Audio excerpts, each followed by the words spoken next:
বিভীষণ চলে গিয়েছিল রামচন্দ্রের চরণে। এই জায়গাটা মায়ের একটু মন প্রাণ দেবেন কেমন? আচ্ছা বলেন তো বাবা, রাবণ ভাইকে লাথি মেরে কষ্ট পায়,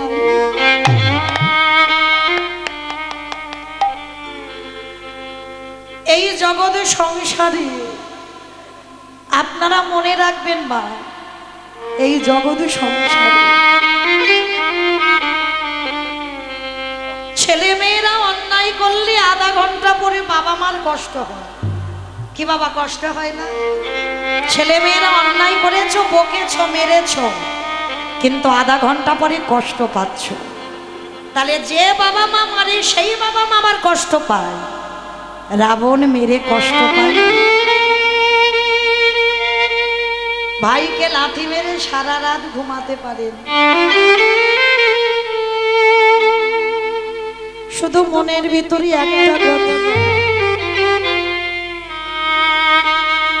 না জানি আমার ভাইটা কোথায়।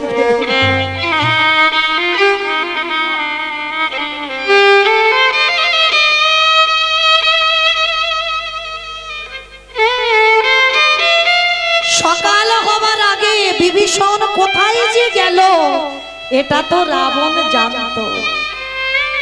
সকাল হবার আগে রামচন্দ্রের কাছে গিয়ে ডাকছে,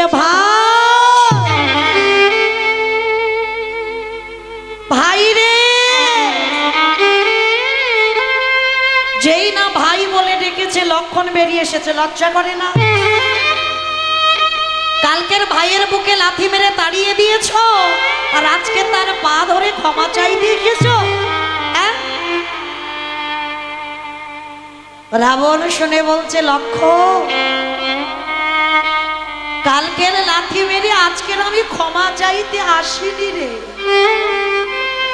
তাহলে কেন এসেছি? ওরে, ও যে কালকের আমার পায়ে লাথিটা খেলো, লাথিটা খেয়ে ঠিক ঠিক জায়গায় এলো কিনা আমার দেখতে হবে না?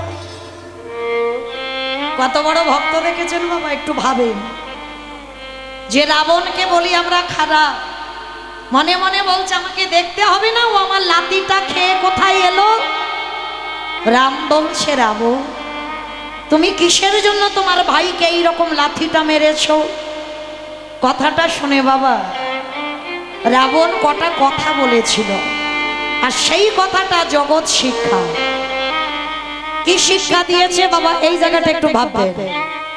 ওরে কলির জ্ঞানন্ধজি, তোদের ওই একদিনই লাঠি ঝাঁটা খেতে হবে। কি মাইরা লাঠি ঝাঁটা খেতে হবে না? আজ আমাদের চরণ চলতে পারছে, বদন বলতে পারছো, চোখে দেখতে পাচ্ছ, কানে শুনতে পাচ্ছ, দোহাতে ভরে রোজগার করতে পারছো, চাকরির পেনশনের টাকা তুলে দিতে পারো, তুমি নয়নে দেখতে পাও, তুমি বদনে কথা বলতে পারো, কানে তুমি শুনতে পাও, তোমার 10টা ইন্দ্রিয় চলছে, কিন্তু যেদিন তোমার চরণ দুখানা আর চলবে না, যেদিন হাত দুখানা রোজগার করতে পারবে না, যেদিন আর চোখে দেখতে পাবে না, যেদিন তুমি কানে শুনতে পাবে না, বদনে আর কিছু দেখতে পাবে না, যেদিন তোমার 10টা ইন্দ্রিয় শীতল হয়ে যাবে, সেদিন এই সংসার তোমায় কি করিবে জানো? যেদিন তুমি বিছানা পায়খানা প্রস্রাব করবে, যেদিন তোমার হাত পা কিছু চলবে না, সেদিন দোতলা থেকে নিচের তলায় নামাবে, যেদিন তুমি পায়খানা করবে, এই সংসার তোমায় একদিন ভালোবাসবে, দুদিন ভালোবাসবে, 1 সপ্তাহ ভালোবাসবে, 15 দিন ভালোবাসবে, তারপরে লাঠি ঝাঁটা দেবী। রাবণ বলল, কলির জ্ঞানন্ধজি, শিশুকালে ভজে কৃষ্ণ পাবার আসে, যৌবন কালে কৃষ্ণ ভজে আসে বানায় আসে, বৃদ্ধ কালে কৃষ্ণ ভজে জমের তরাসে। সময়ে থাকতে থাকতে যে জন কৃষ্ণ চরণ ধরে, তাকে তো আরে কোনোদিন লাতি ঝাঁটা খেতে হয়।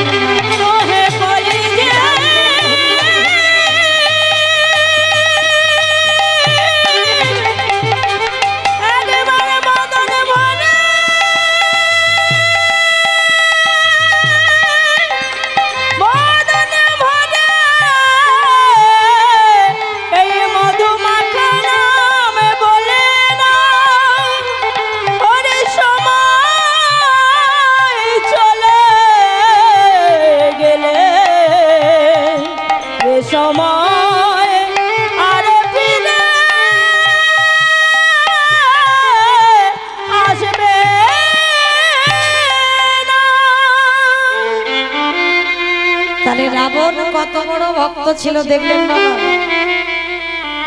রামের কাছে বলল, রাম এ জন্মে তো আমারও হবে না, আবার যদি কোনোদিন আমার জন্ম হয় আমি যেন তোর চরণ পাই, আর আমার ভাই বিভীষণকে তুই যেন কোনোদিন চরণ ছাড়া করে দিস। তাহলে সেই রাবণের কত বড় ভক্তি ছিল, কিন্তু সেই রাবণকে মেরে আমার রামচন্দ্রের অপরাধ হয়েছিল। আর সেই অপরাধ খণ্ডন হচ্ছে কবে? বাবা ঠাকুর যেখান থেকে গিয়েছিলাম আবার সেখানে চলে এলাম। কোথায় ছিলাম? যুধিষ্ঠির রাজস্বয় যজ্ঞ। তাহলে রাম অবতারই অপরাধ করেছিল, আর কৃষ্ণ অবতারে সেই অপরাধ থেকে মুক্তি লাভ করছে। তাহলে মায়েরা এইটুকু শুনে আপনারা আমরা কি জানলাম? যদি অজান্তে কেউ অপরাধ করে ফেলে, অজান্তে যদি কেউ ভুল করে ফেলে, একটা সাধুগুরু বৈষ্ণবের চরণ যুগলে সেবা করো, তাও যদি না পারো বৈষ্ণবদের উচ্ছিষ্ট পরিষ্কার করো, তাও যদি না পারো বৈষ্ণবদের উচ্ছিষ্ট ভালো করে গায়ে মেখে নাও। কোটি কোটি জন্মের অপরাধ থেকেই আপনারা আমরা সবাই মুক্তি লাভ করব। নিতাই গৌর হরি বল হরি বল হরি বল। তো মাইরা আচ্ছা বলেন তো, কারণ পা ধোয়াতে গেলে কি করে ধোয়াবো? আই দেখো হাত পা বেঁধে নাকি পুকুরে ফেলে দেবে। ও মা, এইরকম করে কেউ পা ধোয়ায়? ধোয়াই না। তাহলে বলেন তো দেখি মা, পা ধোয়াতে গেলেই যার পা ধোয়াবো তার কাছে আমার মাথাটাকে নিচু করতে হবে। আর মাথাটা যদি নিচু না করি পা ধোয়ানো যায়? পাত্রে জল নিতে হবে, ঘটি নিতে হবে, আর যার পা ধোয়াবো তার কাছে আমার মাথাটাকে নিচু করতে হবে। তা বিশ্বের শ্রেষ্ঠ মালিক ভগবান একেবারে রাজস্বয় দরজায় একেবারে দাঁড়িয়েছে, আর একে একে ভক্তরা আসছে, সবার পা ধোয়ায় আর কৃষ্ণ যজ্ঞে ঢোকায়। অগ্নিদেব, পবনদেব, বরুণদেব, ইন্দ্র, ইন্দ্রাণী, ব্রহ্মা, সাবিত্রী, শিব, দুর্গা সবাই লাইনে দাঁড়িয়ে আছে। আর যখন সবাই লাইনে দাঁড়িয়ে আছে বাবা, আর একে একে আসে কৃষ্ণ পা ধোয়ায় যজ্ঞে ঢোকায়, এমন সময় জগৎ জননী মা দুর্গা ডাকছে, প্রাণনা, ও প্রাণনা, প্রাণনা। কি ব্যাপার প্রাণনা? একটা কথা বলবো, এবার আমাদের পালা, চলো কৃষ্ণ আমাদের পা গুলো ধোয়াবে, চলো আমরা পাটা ধুইয়ে নিই। কথাটা শুনে পরম বৈষ্ণব, ত্রিলোকের বড় বৈষ্ণব বাবা ভোলানাথ বলছে, পার্বতী তোমার কি মাথা খারাপ? তোমার আমার মনে হয় তোমার মাথা খারাপ। হ্যাঁ গো, কৃষ্ণ পা ধোয়াবে আর আমাদের মতো পাপীর পা দুটো বাড়িয়ে দেব?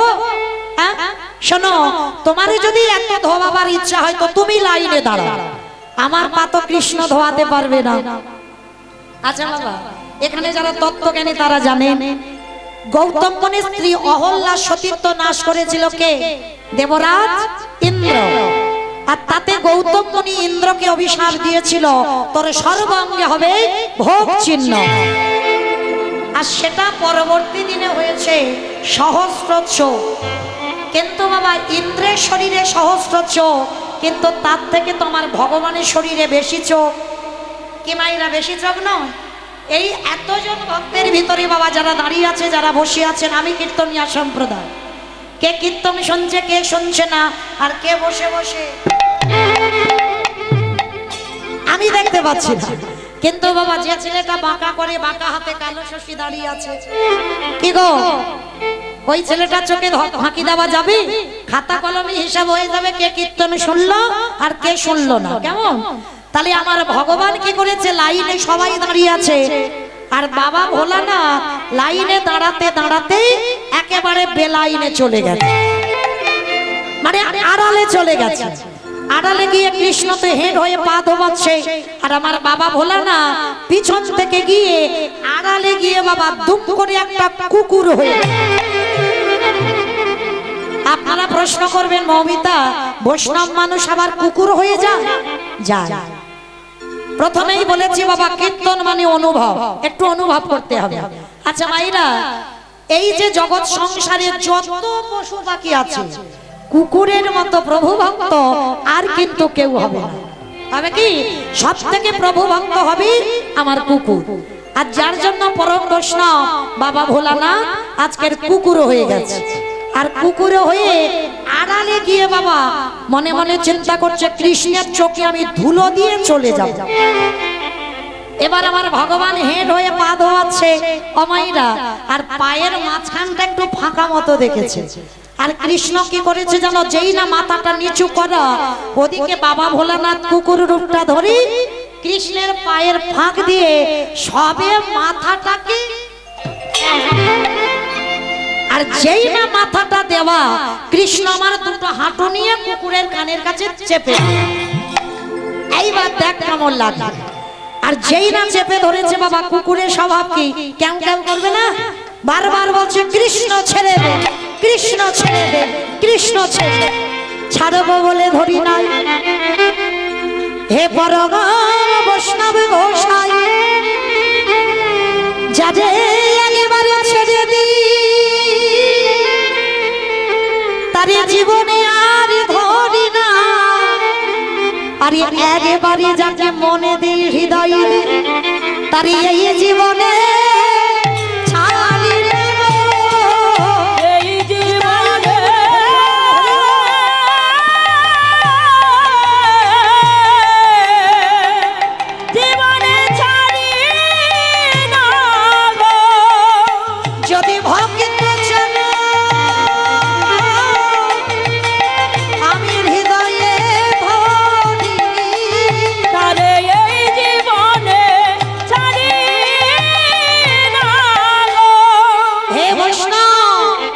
তোমার মতো বৈষ্ণবীর দুটো চরণ ধোয়ালে বোধহয় কম হতো, তাই তো কৃপা করে করুণা করে আরো এক্সট্রা দুটো জুড়ে দিয়েছো। বাবা আমার কথা বুঝতে পেরেছো? শিব ঠাকুরের কটা পা, কটা পা শিবের কটা পা, কটা পা? দুটো। আর কুকুরের কটা পা? চারটে। তাহলে ভগবান কি বললেন, হে বৈষ্ণব তোমার মতো বৈষ্ণবের দুটো পা ধোয়ালে কম হতো, তাই তো কৃপা করে করুণা করে তুমি আমার জন্য আরো এক্সট্রা দুটো জুড়ে চারটে করেছো। বলি দাও দাও চরে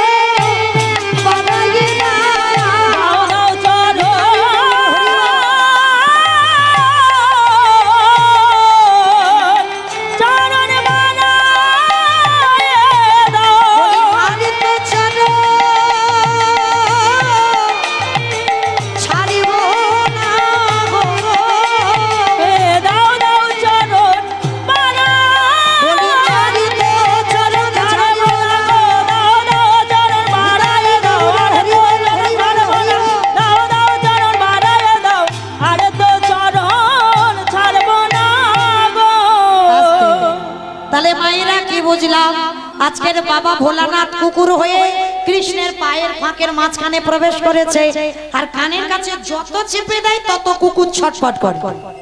ভগবান মনে মনে ভাবলে এইবারে বেটার পায়ের ব্যবস্থা করতে হবে। বাবা ঠাকুর প্রত্যেকের পা ধুইয়েছে ঘটিতে করে জল দিয়ে, আর বৈষ্ণবের বেলা কি করেছে জানো, চারটে চরণ এক জায়গায় বেঁধে দিয়ে খালি বিলি নদী নালার জলে নয়, কৃষ্ণ দয়াময় আমার ওই পুকুরে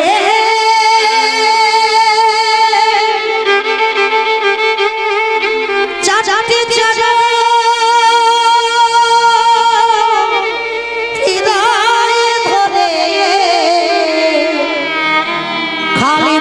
নদী নালা পুকুর ঘাটের জলে না কৃষ্ণ দয়া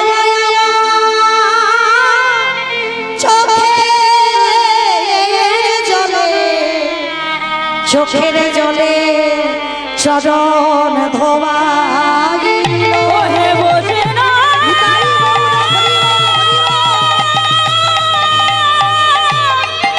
ওহে বসে না বিক্রি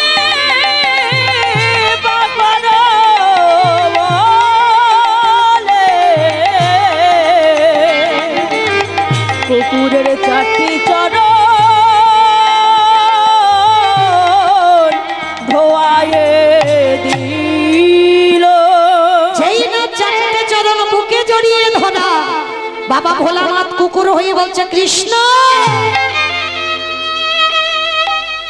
এটা তুই কি করলি তোর চোখের জল এই কুকুরের পায়ে তবে কৃষ্ণ রে তোর চরণে আমার একটাই নিবেদন এই যে তোর চোখের জল কুকুরের পায়ে পড়ল এই কুকুরে কলিকালে আর শিব হবে না কে বাবা ঠাকুর আমার প্রশ্নটা কি ছিল কলিকালের মাটিতে শিব কেন আসেনি এই প্রশ্নটা ছিল তো আর এর উত্তরটা আপনারা আমরা সবাই পেয়ে গেলাম এইটা জানবার জন্য একটু দূরে চলে গিয়েছিলাম তাহলে সত্য ত্রেতা দাপরিতে শিব হলো কলিকালে শিব হলো না কেন এই তার অপরাধ ভগবানের চোখের জল কুকুরের পায়ে পড়ল আর ওই কুকুরটাই তো বাবা ভোলানা আর ভোলানাথে বলল কৃষ্ণ রে আহা গত কলিকালে আমি আর শিব হব না আরে তুই আমার কৃষ্ণ হবি না আমি হব অদ্বৈত আচার্য গোসাই আর তুই আমার কৃষ্ণ নয় তুই হবি আমার নদী আর নেমাই চা আমি 12 বৎসরে তুলসী ভাষায় তোকে ডাকবো আমার ডাকে তোকে বৃন্দাবন ছেড়ে নদিয়ায় নামতে হবে আর তোর থেকে আমি 52 বছরের বড় হব আর বড় হইও আজ যেমন তোর চোখের জল কুকুরের পায়ে পড়ল এই কুকুর যেদিন শান্তিপুরে যাবে যেদিন আমার ডাকে তুই আসবি আমি কথা দিলাম ওরে এমনি করে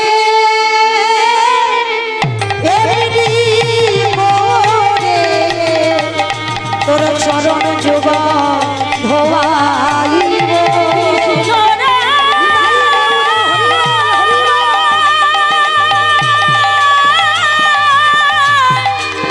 সেই দিনই আমার ডাকে ধরে এমনি করে এই নদিয়াতে আসিতে হবে তাহলে বাবা ঠাকুর আপনারা আমরা সবাই বুঝলাম কি যে অপরাধটা রাজস্বই যজ্ঞ করেছিল সেই অপরাধের জন্য বাবা ভোলানাথ কলিকালে আর শিব নয় ভগবান বললেন আমি ভক্ত বড় ভালোবাসি ভক্তই আমার প্রাণ ভক্তই আমার জীবন ভক্তই আমার মরণ ভক্তই আমার সর্বস্ব আমি ভক্তের জন্য সব কিছু করতে রাজি কি বাবা ভক্তের জন্য ভগবান সব কিছু করতে রাজি নয় এখানে যারা গীতা পাঠ করেন বা যারা গীতার ছবি দেখেছে আমাইরা গীতার ছবিটা দেখেছে ছবি দেখতে হয় বাবা শুধু ছবি দেখি কিন্তু অনুভব করি না কিন্তু একবারে যারা অনুভব করতে জানে ভাবতে জানে যারা বিচার করতে জানে তারা বুঝবে বাবা গীতার ছবিটা শুধু ছবি নয় ভগবান কৃষ্ণ ঘোড়ার লাগাম ধরে আছে আর পিছনে আছে কে পিছনে যেমন তেমন ছেলে বসেছিল না চন্দ্রবংশের ছেলে কে গো পিছনে বসেছিল যারা গীতার ছবিটা দেখেছো? বাহ, সুন্দর। তবে বাবা ও যেমন তেমন ছেলে নয়। কেমন ছেলে জানো? ওর বংশটা কত বড় ছিল জানেন? একটু শুনে নেন বাবা। চন্দ্রবংশের ছেলে, যে ছেলেটা আজকের কৃষ্ণকে সারথি করে রেখেছিল, তাহলে বাবা তার কত ক্ষমতা ছিল, তার কতটা যোগ্যতা ছিল, যার জন্য কৃষ্ণকে আজকের সারথি করেছে। তাহলে সেই ছেলেটার পরিচয়টা একটু বলে দিই বাবা, একটু মন প্রাণ দিয়ে সবাই শুনবেন, কেমন? বিষ্ণু থেকে ব্রহ্মা, ব্রহ্মার পুত্র অগ্রিব, অগ্রিবের পুত্র সোম, সোমের পুত্র বুধ, বুধের পুত্র পুরুরবা, পুরুরবার পুত্র আয়ুষ, আয়ুষের পুত্র নহস, নহসের পুত্র যজাতি, যজাতির পুত্র যদু, যদুর পুত্র করু, করুর পুত্র জন্মেঞ্জয়, জন্মেঞ্জয়ের পুত্র গতিশান, গতিশানের পুত্র মনুষ্য, মনুষ্যর পুত্র চারুপাল, চারুপালের পুত্র রুদ্রাসন, রুদ্রাসনের পুত্র হৃদেশু, হৃদেশুর পুত্র রক্তিনাথ, রক্তিনাথের পুত্র ব্যাভি, ব্যাভির পুত্র দোষ্মন্ত, দোষ্মন্তর পুত্র ভরত, ভরতের পুত্র ইক্ষ, ইক্ষুর পুত্র সংবরণ, সংবরণের পুত্র সুধনম, সুধনুর পুত্র সহদ্র, সহদ্রর পুত্র যবন, যবনের পুত্র কৃতি, কৃতির পুত্র উপরিজবসু, উপরিজবসুর পুত্র জরাসন্ধ, জরাসন্ধর পুত্র সহদেব, সহদেবের পুত্র সমাচি, সমাচির পুত্র কুসুম, কুশুর পুত্র জম্ভ, জম্ভর পুত্র সুরত, সুরতির পুত্র বিহরত, বিহরতির পুত্র আজুকানো, আজুকানোর পুত্র অগ্রধর, অগ্রধরের পুত্র দেব ঋষি, দেব ঋষির পুত্র ঋক, ঋকের পুত্র বিদিক, বিদিকের পুত্র পতিত, পতিতের পুত্র শান্তনু, শান্তনুর পুত্র বিচিত্রবীর্য, বিচিত্রবীর্যর পুত্র পাণ্ডব, আর পাণ্ডুর পুত্র হলো তৃতীয় পাণ্ডব অর্জুন। নিতাই গৌর হরিবল হরিবল হরিবল। এত বড় বংশের ছেলে কৃষ্ণকে সারথি করে রেখেছে। আর দেখবেন বাবা, অর্জুন বসেছে রথের উপরে, অর্জুনে যেখানে বসেছে ও বেটার মাথায় ছাতা আছে, আর আমার কৃষ্ণের মাথায় কোনো ছাতা নাই। ভগবান জগৎকে দেখাতে চাইল, ওরে জগৎ, এই জগতে আমি কষ্ট পাবো, আমি দুঃখ পাবো, এই জগৎ সংসার মাঝে আমি ব্যথা পাবো, আমি বেদনা পাবো, কিন্তু আমার ভক্ত যেন ভালো থাকে। ভক্ত জানো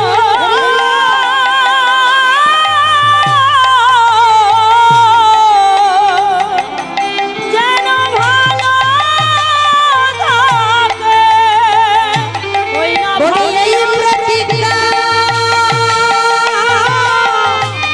করে গেলাম, ভক্ত যেন ভালো থাকে।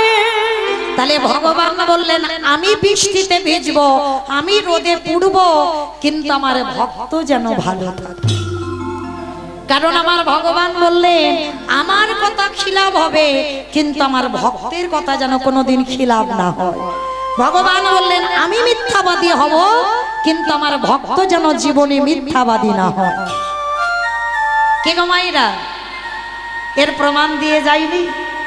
ভগবান কৃষ্ণ কুরুক্ষেত্রের মাঠে বলেছিল আমি অস্ত্র ধরবো না, প্রতিজ্ঞা করেছিল বাবা অস্ত্র ধরবে না কৃষ্ণ। আর পিতামহ ভীষ্ম বলেছিল কৃষ্ণ আমি তোমাকে অস্ত্র ধরিয়ে তবে ছাড়বো। আচ্ছা বলো তোমার ভক্তের জয় না ভগবানের জয়? ভগবানের জয়, ভগবানের ভক্তে আজ পর্যন্ত জীবনে হয়নি আমার ভগবানের জয়।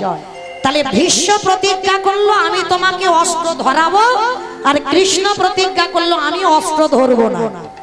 তো কুরুক্ষেত্রের মাঠে বাবা যুদ্ধ চলছে, চালাকি করে আমার ভীষ্ম এমন একটা বাণ ছেড়েছে না, ওই বাণটা যদি অর্জুনের বুকে লাগে অর্জুন আর বাঁচবে না। আর যখন বাণটা ছেড়েছে কৃষ্ণ ভয় পেয়ে গেল, সর্বনাশ, ওই বাণটাকে যদি আমি না আটকাই তাহলে তো অর্জুনের মৃত্যু হয়ে যাবে, তাহলে আমার হাতে অস্ত্র নেই, আমি কি নিয়ে লড়বো? ভগবান কি করেছে জানো? অস্ত্র শস্ত্র ছিল না, যে রথে ছিল রথ থেকে নেমে একটা রথের চাকা টেনে তুলে নিয়েছে। আর রথের চাকাটা খুলে নিয়ে একেবারে আমার ভীষ্মের সামনে গিয়ে ঢাল হয়ে যায়। যেই না দাঁড়িয়েছে ভীষ্ম হেসে বলল, কৃষ্ণ কি ব্যাপার, তুমি তো প্রতিজ্ঞা করেছিলে তুমি অস্ত্র ধরবে না, তাহলে কিসের জন্য আজকের অস্ত্র ব্যবহার করলে? অস্ত্র না পেয়ে রথের চাকাটা খুলে নিলে কেন? ভগবান নয়ন জলে ভেসে বলেছিল, ভীষ্ম এই জগতে সংসার আছে, আমি ভগবান কইগে,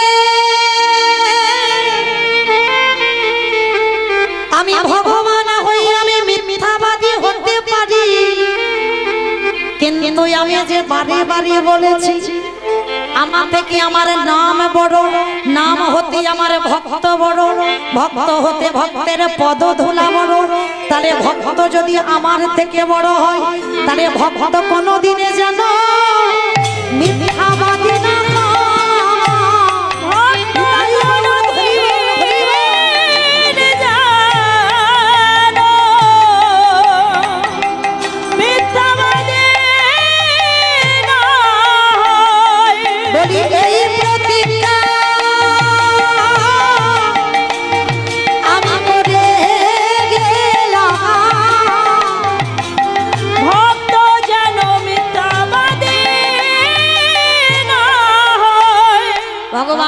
ভীষ্ম, আমি যদি অস্ত্রটা না ধরতাম তাহলে তুমি মিথ্যাবাদী হয়ে যেতে।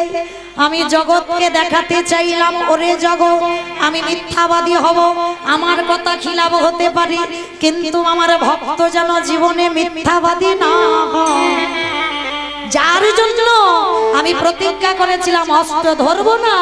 কিন্তু ভীষ্ম তোমার জন্য আমাকে মাঠে দাঁড়িয়ে অস্ত্র না ব্যবহার করে রথের চাকাটা খুলে নিয়ে দাঁড়াতে। তাহলে দেখেছেন বাবা, এই হলো আমার ভগবান। আজকে সেই ভক্ত বাৎসল্য ভগবান আজকে বৃন্দাবন ত্যাগ করে নবদ্বীপের মাটিতে গৌর হরি হয়েছে। আর গৌর হরি হয়ে কি করছে জানো? কেহ বলে পুরাণেতে রাবণ বধিলা, আর কেহ বলে পুরাণেতে।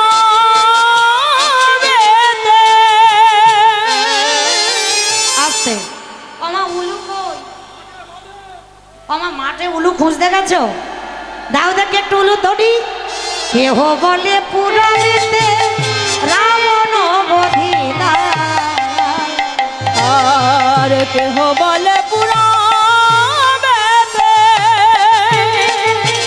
আমার গোরারে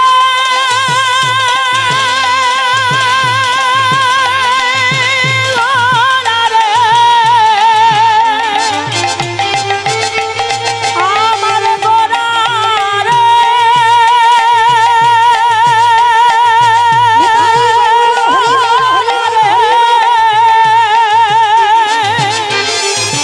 আমার গোরা,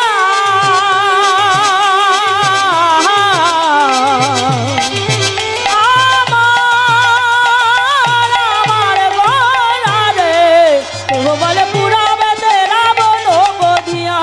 বলি গোলকে রে বৈভব লীলা গোরা প্রকাশ করিলা, ওই না গোলকে রে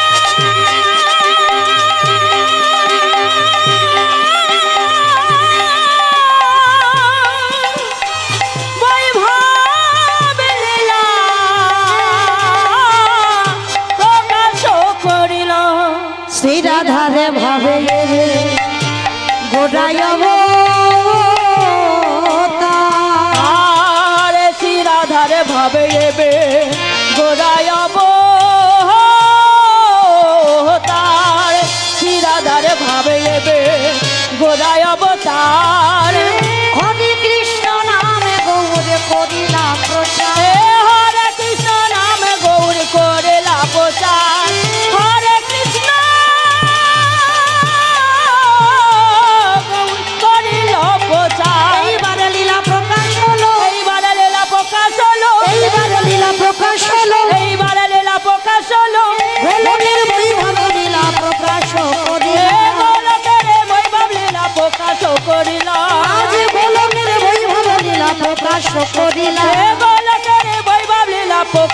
করিলাম বাসুদেব ঘোষ কহে করি জোড়হা করি জোড়হা যেই গৌরী সেই কৃষ্ণ সেই তো জগন্নাথ আমার সেই তো জগন্নাথ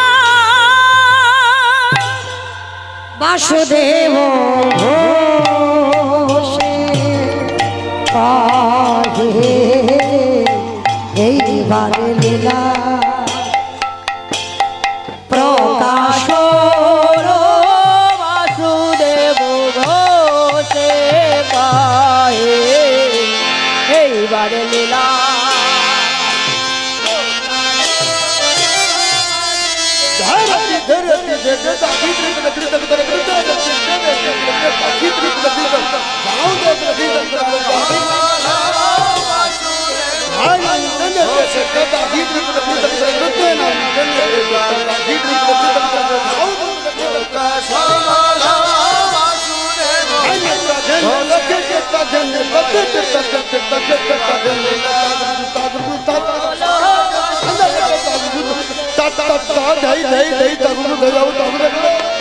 বাসুদেব ঘোষে কাহে এবার লীলা প্রকাশ হলো বাসুদেব ঘোষে প্রকাশ হলো বাসুদেব ঘোষে কাহে এবার লীলা প্রকাশ হলো রে বাসুদেব ঘোষে কাহে জানি তাই চলুন এবার আমরা সবাই এই স্থান পরিত্যাগ করে চলে যাব মধুময় শ্রীধাম বৃন্দাবন ধাম। তো মাইরা এতক্ষণ যখন ছিলাম একবার থেকে সবাই মিলে বলেন তো গৌর সুন্দর কি জয়। ধ্বনিটা হলো কি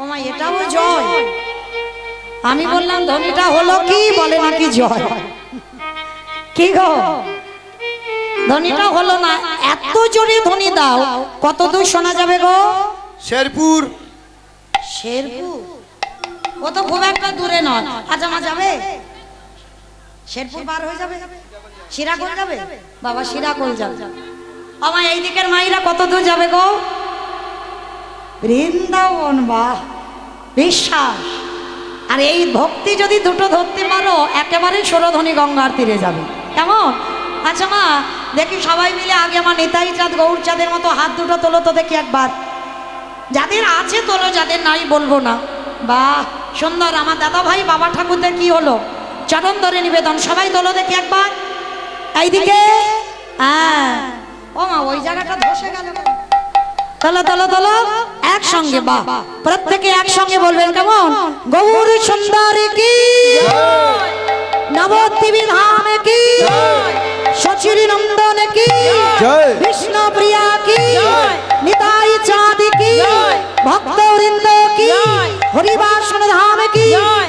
আপন আপন গুরুচরণ কি জয়। কমিটি ভাই সব কি জয়। গ্রামবাসী বৃন্দ কি জয়। নিতাই গৌরী প্রেমানন্দে হরি বল হরি বল চলেন মাইরা আজকের আমরা সবাই চলে যাব কোথায় মধুময় শ্রীধাম বৃন্দাবন আর বৃন্দাবন যেতে গিয়ে অমাইরা দেখি একটা ভজন শুনতে শুনতে যাব হবে তো বেশ তবে আমি আর আমার সম্প্রদায় নয় আমরা সবাই যাব তো যারা যারা যাবেন একটু উলুধ্বনি দাও দেখি একবার ও বৃন্দাবন ধাম অপার জপে যাও রাধে রাধে আস্তে অমাইরা ও উলুধ্বনি রাধে কই নেবে দাও দেখি একটু প্রেম সে উলুধ্বনি আমার এইদিকে একটু বাহ